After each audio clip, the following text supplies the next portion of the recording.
All right, great, excellent, great. Go, folks. We are live. Welcome to our weekly podcast of football topics sprinkled with a hint of blue cheese. I'm your host, Jono, over here in Jersey. Over across the river, it's the good captain, Schiff, in New York City. Say hi to the folks. Hello. All right, excellent, good stuff. There you go. We're bypassing the Carolinas. We may see the doctor. He is in surgery. He is no, actually he's doing rounds at this moment. He says if he can finish, he'll pop over, and he may even have a quiz for us as well. But we're going to go all the way down to Florida to see our man Reef. Reef, say hi to the good folks. Hello, everybody. Excellent. Hello, everybody. Everybody's in good health. Good stuff. All right, I'm going to do a quick roundup of the European leagues. The Bundesliga, Red Bull Leipzig is still up there with 13 points. Just behind them, last year's winners, Bayern Munich, there with 12 points. Bayern is Bayern. The machine still goes on. Whether in the league or whether in the Champions League, it's just a matter of time with Bayern. It's just a matter of time. And Red Bull, we're going to talk about that a little bit later on the Champions League. When I go through the Champions League game, got beaten up by Man U 5-0 today. And I'll be back with that in a second. All right, that's the German league. In the French league, Ligue 1, Ligue 1, it's PSG, back to normal. Everything has been restored back to normal in the French league. PSG is back on top. The rest of the teams are all, to put it politely, crap. And that's the French league for you. PSG also won their Champions League game, so they're now back in the running, finally up there in their division. Same league as same group as Manchester United and Red Bull. All right. Next is Italy and Serie A. AC Milan. AC Milan are undefeated. In both in the Europa and in Serie A. They have been, in fact, they're undefeated again since Project Restart, when they restarted. Zlatan, once again, defining age, fine wine. I'll raise my glass up to Zlatan. He at the age of 38, he deserves it all. Yeah, there you go. That's why the coach there. Nice. Last year's champions, Juve, sitting all the way back there in fifth at this moment with 9 points. Not doing too well, Pilo, but are we surprised? Not really, no.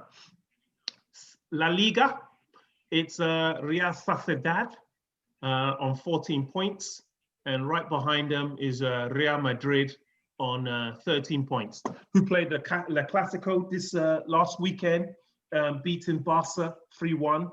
All I can say on that is this. Koeman was extremely naive. Busquets needs a lot of help. Whatever juice, maybe I can get him some of this stout in the porter in his what's the name, his legs, to get him going, mate, because that guy has passed it. And not just passed it, people were passing him left, right, and center. It's time to really put De Jong on the base of that midfield and get two guys ahead of him with legs to aid De Jong and his passing, because Busquets, either he's going to play as a centre half, which he's not good at. He's got the brain, but he's past it. He really has passed it, mate. And Koeman didn't bring any substitutes to approximately maybe about 10 minutes, 15 minutes, 85th, not even that, 80th minute, 10 minutes plus a little bit of extra time left in the game. And the game was already gone and lost, man. It was bad, poor tactics, which we're not surprised by with Koeman. However, that being said, I will take my hat off to him today, because Barca did beat and looked comfortable beating Juve 2-0 in the Champions League today. Shift, how say you to the Barca Juve game that took place today, with Barca correspondingly really putting it left, right, and center, and ending up with a penalty by Fati, which Messi converted at the end of it. I actually think Juve did well. I think it was a good game. Yeah. Missing their best player, Cristiano, was hard for them. They had the ball in the back of the net twice, called back by VAR. One of them was like very obvious, yes, but the other Yes. Morata goal was a good goal, and he was barely offside. It's a Offside game is of offside, inches. right? Offside is offside. It's a game of inches. It's not like the 2-0 scoreline flattered Barca You think because so? I mean, they didn't have as okay. Yes, Griezmann hit the post in the beginning. They Mm-hmm. scored, and then I think Juve did really well to fight back until they got that red card, and then they Right. kind of just gave up, Right. right? But Mm-hmm. I, like I said, I think Barca are looking a little slow in the back. Without a Their doubt. their midfield can be overrun, but unfortunately, Juve is the same story. A Right. lot of old players Right. looking slow, Right. right? So when you have two teams like that, it kind of just it's a slow tactical game, and I don't think either team's gonna go far in the Champions League. But it was more of a legends game at the end, right? Without a doubt, it was a Legends game, and I think the replay when they switch sides, by then hopefully Christian CR7 will be back from his COVID situation. It really will be like a classic farewell, goodbye, Avida saying goodbye, and you, and you, and you, and you, and you. How say you, Reef, to Manchester United? Beating Red Bull 5-0. Goals by mega goals in the second half by Rashford when he came on as a substitute, a hat trick by him. Beating Paris Saint-Germain, some people say was an accident. Drawing against Chelsea was a mistake, so to speak. So what is this? You know, once an accident, twice is a mistake, 3 times is fool me once, fool me twice. How say you, Reef, to Man U 5-0, comprehensively slapping Nagelsmann? You know, after the tie with 0-0 in Chelsea, I thought it's going to be tie. I say it's going to be 2-2, but it was 0-0, so it was a tie. But you know, they balanced very well, and they win today 5-0. Rashford with 3 goals. That's nice, you know. Good for Man U. I'm happy for them. They feel comfortable, you know. They're an easy group. They feel very comfortable. It wasn't an easy group. Let's be honest. You and I believed that they were going to be in the Europa League, and I think Hadi didn't even think that they'll make the Europa League. They finished 4th in their group. You got to give it to them. Both of them are standing there right now. Man U having beaten PSG and Red Bull. You know, when the game started, I was looking at Nagelsmann, and Nagelsmann was wearing this really nice 3-piece suit at the side of the thing. And I thought that Red Bull would beat Man U 5-0. And I said, doesn't Nagelsmann look real good standing on the sideline at Old Trafford in his suit? Voila, look what happened. Ole Gunnar Solskjaer came through and 5-0. Schiff, how say you to this? It's like is just the beginning. You know, it's never way to go. Everything can change. You know, everything can change. It's like supposed to be 6 games, so we have a long time to go. It's only 2 games to the road. We have 4 more to go. Things can change. You're right, and we're hoping Real Madrid at this moment is hoping that things will change, having drawn 2-2 against Gladbach and then losing against Shakhtar Donetsk the previous week. At this present moment, my group of death, which nobody else backed me on, stands at Shakhtar Donetsk, followed by Gladbach, Inter in the Europa League spot, and Real Madrid bringing up the rear with 1 point in that group. How say you, Schiff, to my group of death? You were right. That is a group of death because now Madrid and Inter will play each other. Both are going to be desperate for points. And if Shakhtar beats Gladbach in that game, then there's only one more slot available, right? Yeah. Because they'll be running away with it. They have what, 4 points already? They have 4, yeah. I think 7 points will get you into second place in this group, probably, because I think it's up how many points you have. Like if you have less points than other group, you're completely going out. You're not even going to the next round. From what I see right now, Champions League is, like you said, the two first team is Shakhtar and Mönchengladbach, and then Inter and then Real Madrid do not even go into Europa. They're just going out. But there are 4 games left, and they will do something. Like, they're still good going forward. Their defense, I don't know what's happened. I thought with Ramos back, they would be able to do something, but they're just leaky. I don't know. They're extremely leaky to the point that it takes them until the 80th minute in both games until they say, "Oh, let's do something." So that being said, can I say one more thing? The team cohesion seems off because did you read the article where in halftime they captured Benzema telling Mendy in French, "Don't pass to Vinicius. I swear on my mother, it's like he's playing against us." So that can't be good for. I'll send it to you. So basically, the mics in the hall when they're coming out of half caught him telling Mendy in French, "Do not pass to Vinicius. It seems like he's playing against us. I swear to my mother." And like that cannot be good for team cohesion. It cannot at all.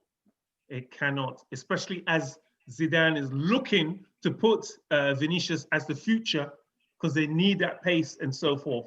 You know, it's probably a good job that Marcelo wasn't playing at left back A then instead of Mendy. I don't know. It's bad. It is bad. I mean, the cracks, the Clasico covers the cracks, and we know how La Liga usually ends up being of the top 3 of them, of Real, Barca, and Atletico. But those 3 teams, ain't kosher. Ain't kosher at all. At all. You know, there's some real dodgy performances and so forth and all that lot. Here's a dodgy performance for you all. And our last game on the Champions League we're going to talk about is the 4-0 win by Chelsea against Krasnodar. See, I said it right there. 4-0. How say you, Reef, to Chelsea winning 4-0? Comprehensively. You got to give it to them. Go ahead. It feels very good, honestly. I'm very happy to see that, you know, everybody in the team playing and we're doing very good in Champions League, you know. That's my personal feeling, but I'm glad Mendy is playing. He's playing awesome. He's an awesome goalkeeper. I'm disappointed from what's going on with Kepa. I'm sorry, but, you know, I'm disappointed because... You got to let that go, mate. You got to let that go now. I know. And, you know, you're supposed to go with who's doing the best and you benefit the team. That's the point. If you're not good, you have to move to the side. You have to let the other person too.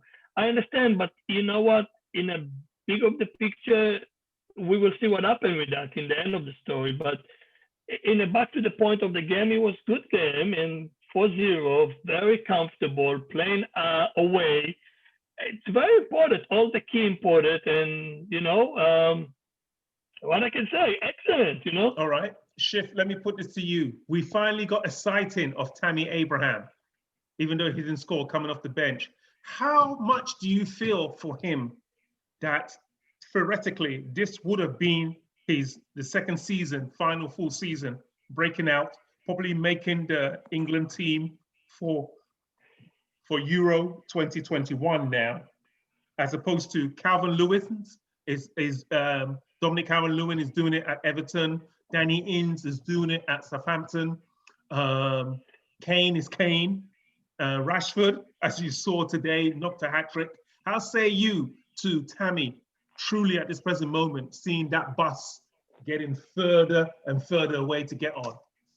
So I feel bad for him, but at the same time, right? Like he started last season really well, He but the did. back end of the season, we were relying more on Giroud than we were relying on him, True. right?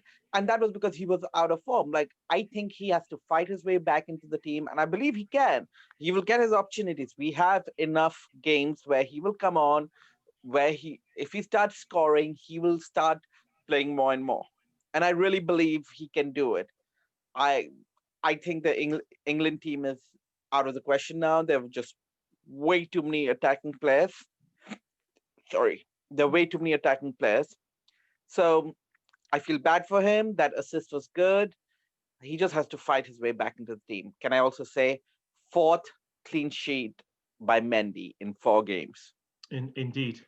Like that is a sight to behold. Having a keeper you can trust back there is something I haven't felt in a year and a half. I know Yari feels bad for Kepa, but it's a performance game. He really kept control of his area. Yeah. He really is vocal. He really is on them. He is a really calming presence. Even Rudiger didn't have to point fingers when he came on for the first time this season. Yeah.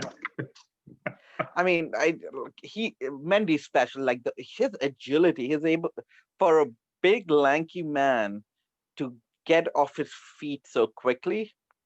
I'm loving watching Mendy play. I think he's great. He's going to be up Peter Cech for the next 5 years. How say you to Peter Cech be put on the squad? I mean, come on, that's a spot, man. I mean, I don't know. You've gone to the office. It's insulting, first of all. It's insulting to Kepa.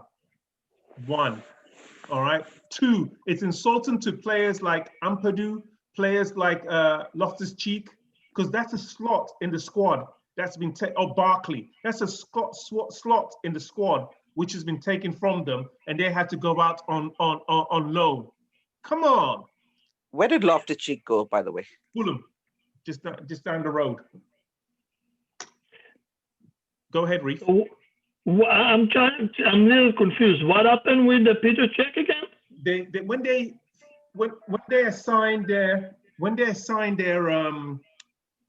squads, the final squads for Europa, Premier League, the squad, Peter Cech was put in the squad as a goalkeeper. That's wrong. That's absolutely wrong.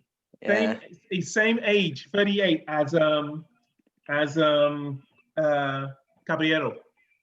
Yeah, but he's not playing week to week. He's not even on the squad. Come on. He's technically in the squad. He can lace them up if need be. I'm absolutely agree with you. You're taking a spot of other person that is based all his future on it. I mean, you already have your future. You're done with your future. Now you're working for the club. Yeah. I think it's wrong. This is not fair. And not just that, it's insulting. It's saying to Kepa is that we can put Cech in there, then you, this 25-year-old, the highest paid, the highest ever goalkeeper in the world, but we can get a 38-year-old man who's retired, sat in the office for over a year and something to come in and keep goal for us. That's just not right. Very disrespect, extremely disrespect. And he should have performed. It's irrespective, man. Dude, come on, man. It's like Kepa now playing with the game one arm behind him because he won't have the support. Because if the so-called director of football is now lacing up, you'll never get the report. If he can get a loan move, which will be difficult, he can't get the support. Mendy came from Rennes, which is Cech's old team before he came to Chelsea. So Kepa's days are done. I just hope we can get at least like 20 million back from him. 20? I'm looking for 30 to 40 million if I could get that. I mean, who's going to pay 40 million for Kepa? Yeah, I hear you. All right, let's go to the Premier League. Premier League returned to normal. Let's put it this way: there was a lot of 1-0s, 2-1s, etc., etc. I'm not going to go through the whole list. The only major outstanding game where there was good goals was Leeds on Friday, Leeds versus Aston Villa. I'm sure you gentlemen saw it. I was not in the country. Aston Villa, I take it, returned back to earth, so to speak. They're no longer sitting second in the Premier League. The T-shirts. They're still sitting second. They're sitting Liverpool second. They're sitting third, I think, in the league. I mean, the T-shirts that they printed that were going to win the league, I think they've now put them back in storage for another century. But I did see highlights of the game, and earlier on in the beginning of the game, Grealish and co, there was opportunities for them to score and put it away. Leeds were comprehensive, it seems, and did the business and showed all those people who did not believe in Marcelo Bielsa that this is a serious Leeds team to be taken seriously for this year. However, the game, which was the marquee game of the weekend, was Chelsea versus Manchester United. Gentlemen, and let me start first of all, Schiff. Schiff, put this to me. How does someone talk to the English FA to tell their employees that despite the fact that Harry Shrek Maguire plays for England, has had a hard summer holidays, when he does something, he should be punished. When you grab someone by the throat and pull them down in the penalty area, that, believe it or not, according to the law, is a penalty. How say you to this, Schiff? I mean, that was ridiculous. I don't understand why VAR didn't look at it, or if they looked at it, how they can come to the conclusion that that was not a penalty. He literally rugby tackled him. And then 20 seconds later, they were checking for a penalty, apparently on Rashford on the other side. Yep. It's like, you can't, I don't know. I am speechless about that. You know, that was the most exciting thing to happen to the game. Me and the missus decided to go out to brunch and see the game, and it was a little disappointing. I thought we did very well defensively, but how is that not a pen? How? I do not understand. I just kind of curious to know what's going on these people that sitting in a room and watching everything. Are they watching detail or the favors this team to this team? Yeah. Because this is kind of like weird, because you know, when we're watching the game and then they're doing it in a slow motion and you see the grabbing and literally holding and pulling, I'm like, I don't understand. You're watching it and you can repeat it again and again and again, and you're not discussing about it. And all of a sudden, like Schiff said, on the other side, maybe Rashford have a penalty. Let's look on that again. It's kind of like it's not, I don't know what they're doing in this room. It's not fair. It's not right. Listen, even from a season ago, when he did that foul on Michi Batshuayi, I've called him from then going. Apart from the fact that his nickname is Shrek, I've told you that he's a young Phil Jones. He's just accident waiting to happen, and it's the incompetence that he demonstrates every single time. Yet still, he still gets away with it. Yet still, he's still in the English. It's like I'm baffled. I am baffled. He's a tall lad who looks very, very, very English. I think that's why they keep him. I think it's just his size. I think he's one of the biggest center backs that England have, right? Like, right, but I mean, broad and tall. Yeah, it's just that. What's the name? John Stones is also taller than him. It's just that he's not as broad and his head isn't as big as what's the name? John Stones. That's what it is, man. It's just like, what the hell is this inbreed Olga doing in the back there, man? Huh? But he's there constantly. Some of the nonsense. Look at the nonsense he did against what's the name? Luke Shaw, and that goal against what's the name? Tottenham. It's just what the hell? Huh? I'm with you. Like, it should have been 1-0, and we should have had the 3 points. period. Yes. But unfortunately, we didn't. I think Man United in that game just were trying to not pull a Tottenham, so they were playing tight. They had Fred and McTominay instead of Pogba, They did. and I think that solidified them. Harry Maguire nearly fucked that up for them, but like he had. First of all, there's no, Carry on. but there was no reason for Harry Maguire to actually pull. Who was he pulling? Dave, right? Yeah, Dave. Yeah. Like Dave is never going to score there. It's as short as he comes, and he just like rugby right by the neck and just pulled him down, and everybody can see it left, right, and center.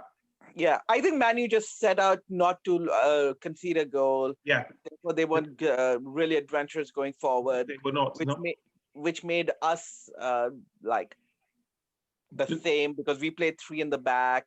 We played a 3-4-2-1, right? That was the moment I saw Juan Mata on there, I knew that they're not running. They're not going anywhere. They're staying within their half if they can. Exactly. And close it down. They were playing for 0-0. With that being said, okay, I'm going to say this, okay? I said to you guys about 2 weeks ago, the three legend managers, Arteta, Lampard, and Gunnar Sosa. I said, which one of them would win a Premier League title first? And I'm still sticking by Arteta. But at this moment, since I said that, Frank was second, and then of course Ole Gunnar Sosa was third out of the 3 of them. But I said to you, Ole Gunnar Sosa has then gone on to beat PSG. Red Bull's on top. I told you Red Bull's on top of the Bundesliga at this moment, so that there is no what's the name thing, and they've drawn against Chelsea. This weekend is the marquee game, Man U on Sunday versus Arsenal. How say you then to Reef, to Ole Gunnar Sosa, proving me totally wrong and beating Arteta in that? Say you. I don't think so. I think Man U are not going to win that game. I think Arsenal are going to win that game. I've crossed my finger. Arsenal are going to win that game. I want to see Arteta win that game. I don't want to see Man U win that game. But you know what? We will see, you know? Maybe this time we're going to see Schwak getting a red card. I don't know. Yeah, amen. That'll be good. How say you shift to the fact that Aubameyang has yet to score? Since Aubameyang signed that new contract, he's still got that new contract. You know, he got that new car smell. He's got that new contract smell on his boots, and he can't be putting the ball in the net. Here's the thing, right? Like, I think he will start scoring again. He's too good a player not to. But who is feeding him? He needs to be fed, right? Like, Arteta's midfield is very young, right? Like with Sakho and Maitland-Niles, and who's the other British guy? Who am I forgetting? There's no British guy. You're talking about what's the name?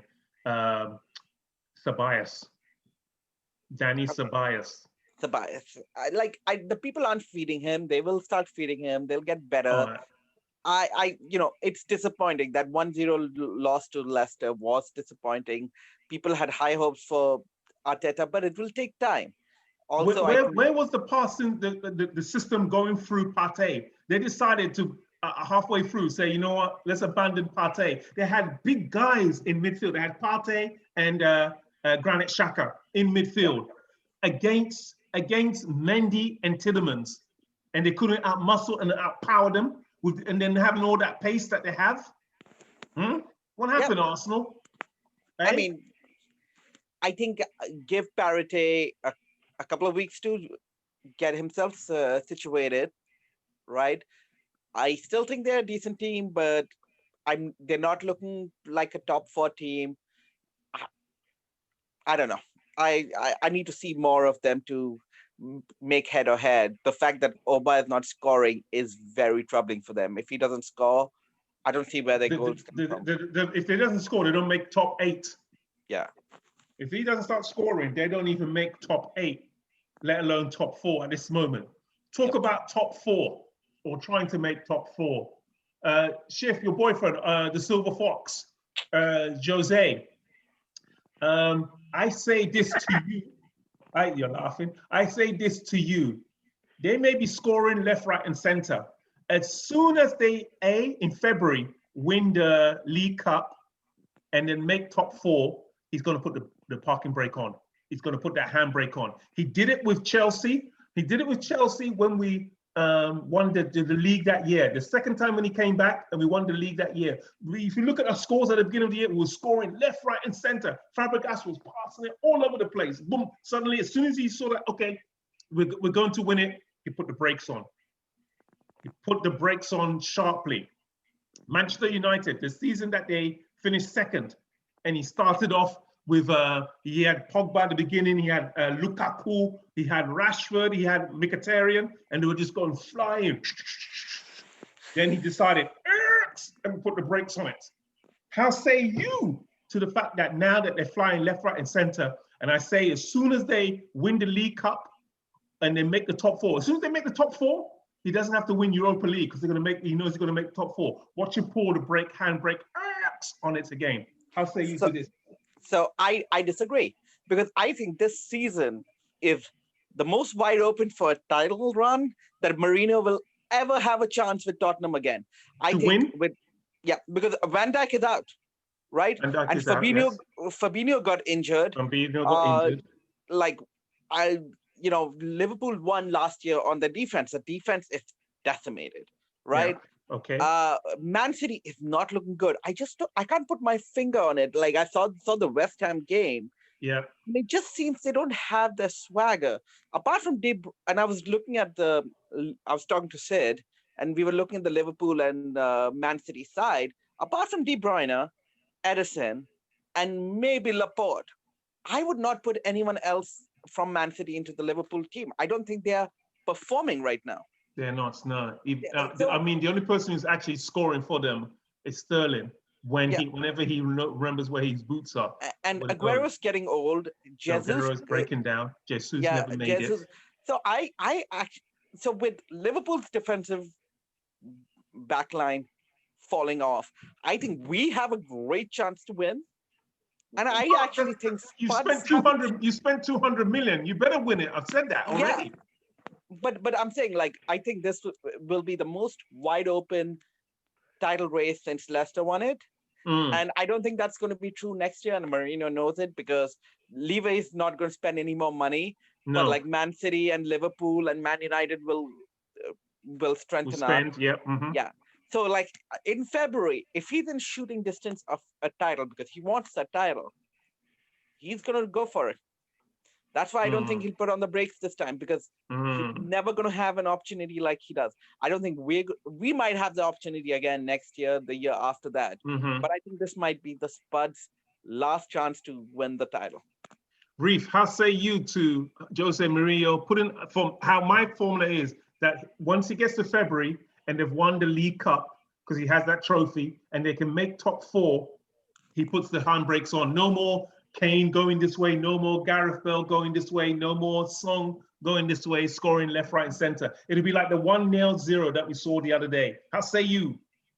Why do you think in February they're going to win the league? The League Cup. Okay,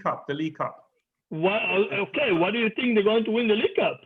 Because at this, we're not in it. Because we're not in it. We're not in it. And so he now has the opportunity to win it. You know, Mourinho is like known with parking the brakes and putting the bus and all of this crappy that we do. But Shiv know that I'm no fan of him. I mean, with all the respect, he's had an amazing season in Chelsea for the first one. And the second one, we know between me and you, John, you know about the ex-girlfriend story. So I'm not fan of him right now, you know. So I don't think he's going to win the cup. Honestly, I don't think so. And we will see, you know, if I'm wrong or if I'm right. But I don't think he's going to win it personally. Okay. All right. I mean, we'll see. Like I said, this weekend, Schiff is right, though. This is probably the most open Premier League since, of course, the Leicester time. when the top 4/top 6 fell off the cliff. It's all jumbled up left, right, and center. I mean, in no logical terms will an Aston Villa team, even in the second month of be sitting in the top 4. Reality, hopefully, will come back to them. But can we talk about how Everton also reality came back to Everton? It did. Go ahead. Say it, man. No, don't be shy. Just a comment. I was saying, like, that game, yes, they got a red card, but they were already getting red cards a lot, aren't they, now? And they were already 2-0 down to Southampton. They just need to get James a little quiet. Without Richarlison, they don't have any depth. Yeah. And now he's going to be gone for the next 2 games. Dini is going to be gone. They don't have a deep team. They're not going to sustain into the top 4. No, I mean, we deep down, apart from Jean, who thought that at least they'll finish top 6, none of them really had them in the top 6. I mean, they're like, because of Ancelotti, Uncle Carlos, you know, I wish them well. I would like to see them in the top 6. I mean, I wouldn't like to see them drop off. I'll be sad if they do. Ancelotti is a first-rate top coach, and he deserves better than Sigurdsson and what's that? Iwobi, as what's his name? You know, but yeah, Southampton is Southampton. I can't say his name, but I like the coach. He's adventurous. He can be found out. He either loses big or he makes a good game of it, right? Yes, he does. Yeah. I mean, hey, he knows Havertz. He knows Timo Werner when he coached at Leipzig, Salzburg, the Red Bull Salzburg in Austria before he came over and so forth. So don't be surprised if in a year or 2 he's coaching Chelsea. Then you will know his name. I'll never be able to pronounce his name. Just call him Ralph for now. That's his first name. Ralph Hasenhüttl. Hurtenskuten. Who'd forget it? But yeah, I mean, at the end of the day, Southampton are doing it. It's like any given day, anyone could win. Gentlemen, let's take a few couple of minutes before we end the show to talk about the problems that are going on in Britain right now, especially with the Premier League, the concept of the European Premier League, which they're looking to, go ahead with. I think I may have talked about this when we started doing these podcasts at the very beginning. We talked about bread and circus. The people are barely getting bread over there, but they're getting bread. But now the circus, the performance in the circus, the owners want to take their marquee tent, and pitch it in Dubai and play Barcelona versus Liverpool, get as much money as they can. They want to take their tent to Charlotte, North Carolina, and play Real Madrid versus Chelsea over there and get as much money as they want. It's going to come to a stage, and whether we like it or not, and I said this from the off, it's going to get to a certain stage where basically people are going to have to see their games, pay big money just to see football, because Chelsea would no longer be Chelsea. It'd be probably called West London Blues or Merseyside Reds or Catalonia Greens or something like that. That's how it's Dragons or something like names like that, and play globally around the world. Everyday people cannot afford to see these games, especially right now in Britain. And it's getting worse and worse. How say you shift to the global economic situation and greed being the name of the game? It's interesting that 2 teams leading the charge on this are Liverpool and Man United, owned by American sports, right? And they are trying to Americanize soccer to maximize profits. And, you know, I'm a capitalist, so I can see that, like, that's what they want to do. But I don't think they know the tradition. I don't think it'll work. I think they'll try it. I think it's going to fail miserably because the fans of these teams are going to be really pissed off. And plastic fans like me I'm going to be pissed off too. Like the whole point of this is to bring it to a global audience so that the global audience can see the stories of these clubs. But we are Chelsea fans, not born in Chelsea, because we like the story of Chelsea. You take Chelsea out of the story, we don't like it either. The fans born and bred in Chelsea like you don't like it. The fans like me who came on later don't like it. Worldwide, you talk to everybody, even the people who like maybe will go to the match if it's in Dubai. They will not like it. They're going to try this. JP Morgan is going to put $6 billion. It's going to be a huge flop because they are not realizing that football is not only about the game that's played and not only about the fans that are there, but the stories that come with this. All right. Stories. Reef. Okay. Reef, let me throw this at you then.